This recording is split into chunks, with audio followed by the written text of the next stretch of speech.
In this video, I want to answer the question, what profitability and growth rates are required so Lemonade can reach escape velocity and grow its surplus capital versus getting stuck in slow growth mode due to capital requirements. And this was inspired by our friend Nick from Twitter, who's a Lemonade bear. I really do enjoy his engagement with Lemonade bulls on the platform. It will literally take decades because they are an insurance company. And he's talking about it'll take decades for Lemonade to really mature into a successful company. And insurance companies have a natural ceiling on their growth rate. They just can't scale growth the way a tech company can. They are not a tech company and should not be valued that way. And what Nick's referencing is that insurers have capital requirements that they need to maintain. So to underwrite, say, $1 billion in premium, I think for a lot of insurers, it's like a 2-to-1 ratio. It means, say, if you wanted to underwrite $1 billion in premium, you might need $500 billion in cash and cash equivalents on your balance sheet to underwrite that, to sort of maintain that risk in case you had to there's a huge disaster, catastrophe, and you had to do all kinds of massive payouts to your customers. Lemonade is more like, I think, around a 6-to-1 ratio currently, and the reason for that is because they have greater reinsurance in place. So that reinsurance protects them from that further downside risk and allows them, also the regulators allow them to write more premium for the same amount of cash they might hold. Then you can figure out the surplus, meaning, hey, how much cash equivalents you have minus what are you required to have, and you can get that surplus or that difference of that. And in my Lemonade model, I have that graphed out, and you can see that eventually as I have it going down, sort of squeezing down to 2027, 2028, and then as they become more and more profitable, really taking off and they're hitting escape velocity. Now, Nick, in his post here, he's trying to make the claim or the point that, hey, this just isn't possible. Like, they're going to have this ceiling on their growth. They can't grow fast enough.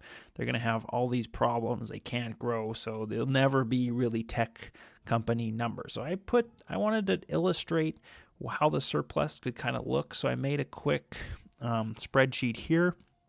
And in the spreadsheet, it's just a simplified spreadsheet that shows, hey, from years starting right now into years in the future, how much starting in-force premium, say Lemonade would have, and then in-force premium into the future, depending on how much fast they grow. Underwriting income, how much underwriting income are they generating for their in-force premium each year, and then investment income, and then their overall cash balance, and then their capital requirement, and then, of course, their surplus, the leftover of the balance and the requirement. And then I also show sort of how the surplus is changing year over year, how that is changing. So in this scenario, I'm just assuming some of these numbers, this is a sort of simplified scenario just to illustrate this, but I'm assuming, hey, maybe Lemonade gets to cash flow positive and they're at like 1.1 billion in IFP. It might even, could even be sooner than that, but 1.1 billion is what I have in there.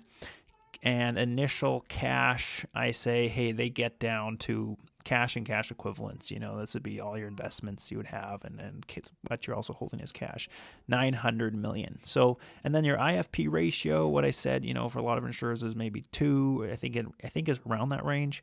But Lemonade is more like 6 right now. So I put 6 in for that, and then again, that's just the amount of IFP you have that gets your capital requirement. Capital requirement is the amount of IFP you have divided by that ratio. So, and then I have a growth rate that's just a continuous growth rate all the way into the future. Not really practical. At some point in the next 20 years, there probably might not be growing 33% every year, but I put 33% in there. And then P is an underwriting income profit, so how much profit they make from the IFP they have each year, and then I is an investment income amount. And this would be, I'm putting investment income as a pretty low number because a portion, this is sort of the percentage of all their cash and cash equivalents, but a portion of what they hold in cash and cash equivalents is just cash, so they might not be really earning anything on that. Versus a portion of it's also going to be invested. So, but you put in all these numbers here, and then you have your surplus amount. And you start to see a picture. Obviously, if they're not profitable at all, you're going to run out of cash and you're going to have a problem. You're going to hit this red line where you cannot grow any faster. And of course, if you're a little bit profitable, it helps a little bit. So maybe they're 2% profitable, 3%, 4%. And if you play with the growth number, this is kind of what Nick's talking about. Well, if you're going super, super rapidly, like say you're growing 50%, well, now you can see you hit that red line even sooner, because maybe you're growing like 80% year over year, 70%, 80%, even 100% year over year. It gets closer and closer to that red line, and it's even harder to sort of get out of that zone because your premium is growing too fast that your profits can't catch up, and you're hitting that you don't reach that escape velocity. So the question, what we're trying to answer here today is what is that sort of scenario that works out to? So like say we go with 30% growth. Say we go with 30% growth and only, let's say 2.5%. They've been doing slightly better than that, sort of, as an overall investment income at 2.5%. And then say they're at 0%. Or say 1% profit, you're not going to reach escape velocity, but 2%, 3%, 4%, 5% profit, that's where the turning point is at a 2.5% ratio. So 2.5% investment income return, which they've been doing that or slightly better, and 5%, 30% growth here. Of course, if they turn the growth down on later years, that would even help them again. But even just 5% growth or 5% profit on their IFP which is I think long term they'll do quite a bit. Even I think they could do quite a bit better than that. You're already at escape velocity, and now it doesn't matter. You still can grow 30% a year, even if you went to Even if you went to 35%, well, now you have to be growing 35%. You might run into problems later on along the line, but of course you could slow your growth down if you needed to, or maybe you become more profitable, like 6%, and again you're in the escape velocity range. So, and to me that's incredible growth if they can grow 25 to 40%, somewhere in that range. Over the next decade, year after year after year growing, and then even beyond that. I mean, the market's so massive. I mean, that's really, really impressive growth. Now, I've taken this exact spreadsheet and just duplicated it here, but also just to illustrate it better, showed it for different investment income percentages. So from 0 all the way up to 3.5%. And again, I think in my model, my Lemonade model, which is available on my Patreon. If you want to join my Patreon, you get full access to this whole model. In there, I have it at about 2.5% annual overall investment return. And if I flip back to this, the 1100 IFP, initial cash at 900, 6-to-1 ratio, say they're going 33%, and you have that 5% profitability. Well, now you're at, all you need is about 3% in your investment income profits, and you'll have no problem growing at 33% sort of indefinitely. You can see that the surplus continues to grow. So if you bump it up again, if you bump it up to 40%, well, you're going to need a little more growth. Now you need 6, 7, even if they get to 10%, 7%, somewhere between 6 and 7%.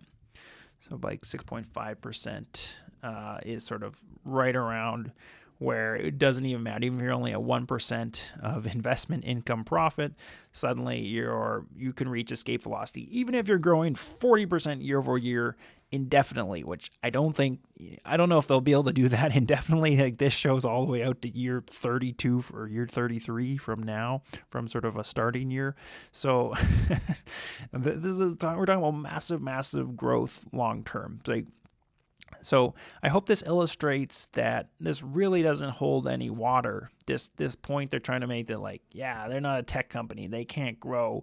They're going to hit this natural ceiling and they can't grow. And another thing I should mention that this does show is that we have this IFP to 6 ratio. So say if this started to come down, say that got to 4, and maybe in later years they're growing 30%. Well, now you need like 8% profit to make that work across the board for virtually, any investment income, where you're not going to run into any sort of ceiling that you can't. The ceiling doesn't grow faster than you are growing. So you're not going to run into it because you reach that escape velocity.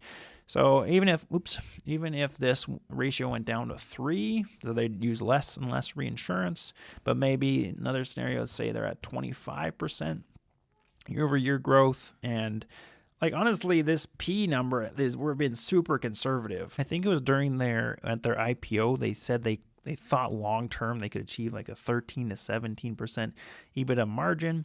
So in my mind, it's very these are pretty conservative numbers, saying, hey, they're only going to do 5%, 6%, 7, 8% underwriting profit. So again, even if they reduce their reinsurance down to 3, their growth is 25% year over year, and they get 8% on their underwriting profit of their IFP. You're still reaching even if they only get 1% a year on their investment income, they're going to reach escape velocity where that ceiling is no problem. So I hope this makes it really clear. I'll link this spreadsheet in a copy of this in the description of the video if you want to check this out yourself. But to me, this really doesn't hold water. This thought that it's impossible. Lemonade can't grow. They're gonna be just barely growing because they'll have no profitability.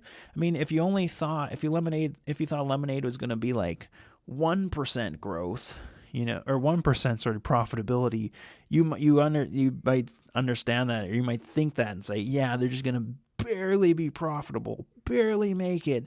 And maybe that's what Nick thinks. I don't know. He thinks maybe they'll barely make it.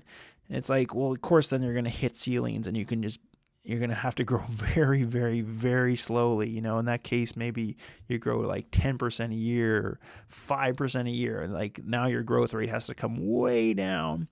Let's just play with this a little bit. And it's like, at that rate, it's like maybe you have to grow 6, 7, 8% a year and then get that 2.5-3% investment income in order to not run into that ceiling at some point. But I just don't see it. I think Lemonade's structured, they're going to become profitable, and I think they could be best in class in their underwriting profitability. So there'll be, in my mind, no problem. There'll be no ceiling problem.